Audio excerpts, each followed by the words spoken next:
সে আর J count. তো কাউন্টের value কিন্তু already এখানে 5ই রয়ে গিয়েছে।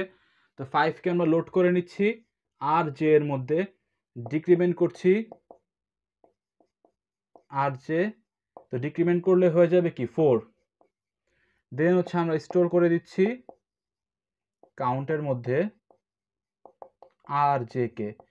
তো 4 কাউন্টের মধ্যে চলে আসলো এবং কাউন্ট হয়ে গেল 4। দেন হচ্ছে এখানে প্রিএম্পট হয়ে গিয়েছিল। তো এই প্রিএম্পটের পরের যে আমাদের একটা প্রসেস বাকি রয়েছিল স্টোর, সেটা তো রান হবে যখন হচ্ছে এটা টার্মিনেট হয়ে যাবে। তো এটা যদি আমরা রান করি, তো 6 ভ্যালুটা আমরা কাউন্টের মধ্যে স্টোর করে দিব। তো এখানে ক্রস হয়ে 6 হয়ে যাবে। তো এখানে কি উৎপত্তি হচ্ছে, এখানে রেস কন্ডিশন উৎপত্তি হচ্ছে, যেখানে আমরা কোনো ইনঅ্যাপ্রোপ্রিয়েট একটা ভ্যালু পাচ্ছি বা একটা রং কোনো ভ্যালু পাচ্ছি।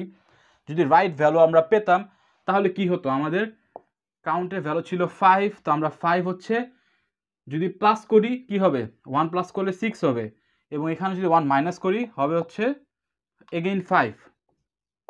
তো আমরা পাচ্ছি হচ্ছে এখানে ভ্যালু পাচ্ছি 6, হুইচ ইজ রং। সো এখানে হচ্ছে রেস কন্ডিশনের উৎপত্তি হয়েছে। তো রেস কন্ডিশনের উৎপত্তি হলে আমাদের অবশ্যই এবং অবশ্যই প্রসেসকে সিনক্রোনাইজ করতে হবে। তো এই প্রসেসটা হচ্ছে আনসিনক্রোনাইজড অবস্থায় রয়েছে। তো প্রসেসকে যদি আমরা সিনক্রোনাইজড করতে চাই তাহলে কি করতে হবে, আচ্ছা একটু লিখে দিই, পরবর্তীতে কাজে লাগতে পারে বোঝানোর ক্ষেত্রে। তো প্রসেসকে আমাদের সিনক্রোনাইজ করতে হবে। তো প্রসেসকে সিনক্রোনাইজেশনের জন্য আমরা একটা কাজ করতে পারি। আমরা এখানে নন ক্রিটিক্যাল সেকশনের পরে কোনো একটা এন্ট্রি সেকশন লিখে দিতে পারি।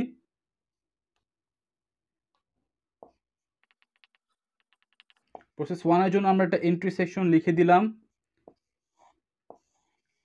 প্রসেস 2 এর জন্য আমরা একটা এন্ট্রি সেকশন লিখে দিলাম। তো এই এন্ট্রি সেকশনের মধ্যে কোডগুলো এমনভাবে আমরা সেট আপ করে দিব যার ফলে প্রসেস 1 যদি সিপিইউর কন্ট্রোল পায় তাহলে এন্ট্রি সেকশনকে অবশ্যই এবং অবশ্যই রিড করে এটা টার্মিনেট করার পরে হচ্ছে সে ক্রিটিক্যাল সেকশনে ঢুকতে পারবে এবং তার ভিতরের যে প্রসেসগুলো রয়েছে তারপর সেগুলো সে এক্সিকিউট করতে পারবে। এবং যখন হচ্ছে প্রসেস 1 এন্ট্রি সেকশন ওভারকাম করে ক্রিটিক্যাল সেকশনে ঢুকলো, তখন প্রসেস 2 কোনোভাবেই এন্ট্রি সেকশন ক্রস করতে পারবে না। ব্যাপারটা এমন, সে একজন এন্ট্রি সেকশনকে আপনি সে ওয়াশরুমের লকের সাথে তুলনা করতে পারেন। তো আপনার প্রসেস হচ্ছে আপনি ওয়াশরুমে যাবেন এবং ওয়াশরুমে যে আপনার কাজগুলো করবেন। তো এন্ট্রি সেকশন হচ্ছে ডোর লক। তো আপনি ওয়াশরুমের ডোর ওপেন করলেন, লক ওপেন করলেন, লক ওপেন করার পরে আপনি ওয়াশরুমে চলে গেলেন। তো চলে যাওয়ার পরে আপনি কি করছেন, লক ক্লোজ করে দিচ্ছেন। তো লক যে আমরা ক্লোজ করে দিলাম এর ফলে কি হবে, বাইরে থেকে যে প্রসেস 2 রয়েছে সে যাতে আর লকটা চাপাচাপি না করতে পারে, অর্থাৎ সে এন্ট্রি সেকশনে আর এন্ট্রি পাবে না, সেখানেই ব্লক হয়ে যাবে। এবং যতক্ষণ পর্যন্ত না আপনি ওয়াশরুম থেকে আপনার যে প্রসেসগুলো রয়েছে আপনি সবগুলো করে বের না হয়ে আসছেন, ততক্ষণ পর্যন্ত প্রসেস 2 ওয়াশরুমে যাওয়ার এন্ট্রি পাবে না। এখন আপনি কি অবশ্যই কি আপনি কি এটা চাবেন যে আপনি ওয়াশরুমে আছেন, অন্য কেউ তখন ওয়াশরুমে আসুক? অবশ্যই আপনি এমনটা চাবেন না। তো ব্যাপারটা হচ্ছে একদম সেম, যে আমি টোটালি বা প্রসেস P1 টোটালি হচ্ছে তার কাজ শেষ করে বের হবে, বের হওয়ার পরে হচ্ছে অন্য কোনো প্রসেস P2 সে তারপরে এন্ট্রি পাবে। তো যদি আমরা এটা যদি নিশ্চিত করতে পারি তাহলে বলতে পারবো যে কিছুটা প্রসেস সিনক্রোনাইজড হবে। তো এন্ট্রি সেকশন থেকে যে সময় আপনি হচ্ছে ডোর হচ্ছে লক ওপেন করে ঢুকলেন ভিতরে, তো বের হওয়ার পর ওকে আপনি লক করে দিবেন। তো সেজন্য হচ্ছে আপনার একটা এক্সিট সেকশন লাগবে। তো এখানে হচ্ছে আরেকটি কোড এক্সিকিউট করতে হবে। তো এই কাজটা প্রসেস 2 এর ক্ষেত্রেও সেম, কারণ আমরা তো জানি না যে কোন প্রসেস আগে কন্ট্রোল পাবে সিপিইউ এর। যদি প্রসেস 2 আগে কন্ট্রোল পায় তাহলে প্রসেস 1 ব্লক হয়ে যাবে। যদি প্রসেস 2 আগে কন্ট্রোল পেলো, এন্ট্রি সেকশন ক্লিয়ার করলো, ক্রিটিক্যাল সেকশনে আছে, তাহলে সেক্ষেত্রে কি হবে, প্রসেস 1 এন্ট্রি সেকশনেই ব্লক হয়ে যাবে। তো এভাবে হচ্ছে রেস কন্ডিশনের যে ঝামেলাটা ছিল সেটা মোটামুটি কেটে উঠবে এবং কিছুটা সিনক্রোনাইজড হবে। তো সিনক্রোনাইজড এখন আপনি এখানে যে এন্ট্রি সেকশনের যে কোডগুলো কথা বলছি, তো এখানে প্রিডিফাইন্ড অনেক মেথড রয়েছে, বা আপনি চাইলে আপনার ইচ্ছা মতো আপনি কোড লিখতে পারেন, আপনি ইচ্ছা করলে আপনার মতো কোড আপনি বানিয়ে লিখতে পারেন। তো সেক্ষেত্রে অবশ্যই এবং অবশ্যই আপনাকে 4টি কন্ডিশনের উপরে কনসেন্ট্রেশন দিতে হবে। কন্ডিশন ফর সিনক্রোনাইজেশন, তো এখানে 4টি কন্ডিশনের কথা বলছি, তো অর্থাৎ 4 মেজর কন্ডিশন রয়েছে, যার মধ্যে প্রথমটি হচ্ছে মিউচুয়াল এক্সক্লুশন।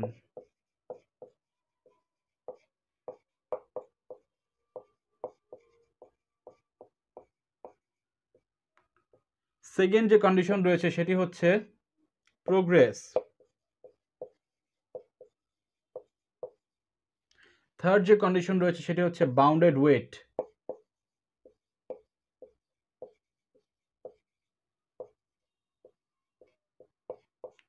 এবং ফোর্থ যে কন্ডিশন রয়েছে সেটি হচ্ছে নো অ্যাজাম্পশন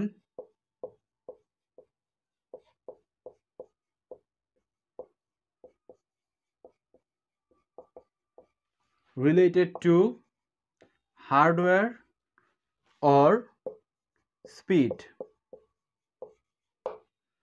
তো এখানে ফার্স্ট যে আমাদের কন্ডিশন সেটি হচ্ছে মিউচুয়াল এক্সক্লুশন।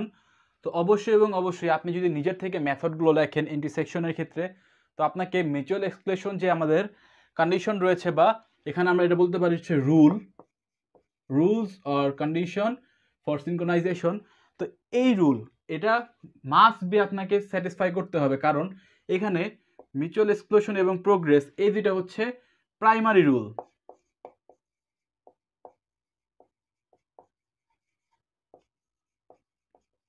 এবং বাউন্ডেড ওয়েট এবং no assumption related to hardware or speed এটা হচ্ছে সেকেন্ডারি রুল।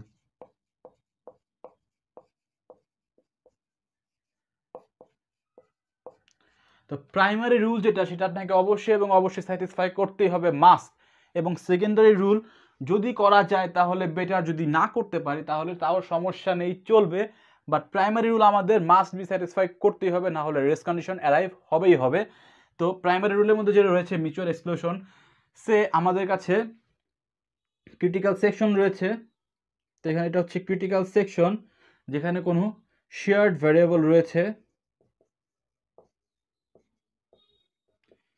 তো এখন আমাদের কাছে প্রসেস সেম P1 প্রসেস রয়েছে এবং P2 প্রসেস রয়েছে।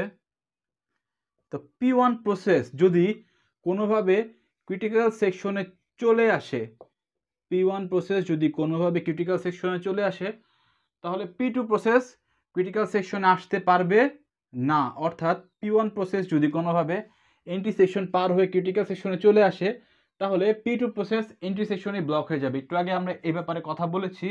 তো এইটা হচ্ছে আমাদের ম্যান্ডেটরি একটি রুল বা কন্ডিশন, যেটা হচ্ছে মিউচুয়াল এক্সক্লুশন, এবং এটাকে আপনাকে স্যাটিসফাই করতেই হবে। অর্থাৎ P1 যদি ক্রিটিক্যাল সেকশনে থাকে তাহলে P2 কোনোভাবেই ক্রিটিক্যাল সেকশনে আসতে পারবে না, যতক্ষণ পর্যন্ত না P2 হচ্ছে ক্রিটিক্যাল সেকশন থেকে বের হয়ে যাচ্ছে। তো এটা রিভার্স কেসও হতে পারে, সে P1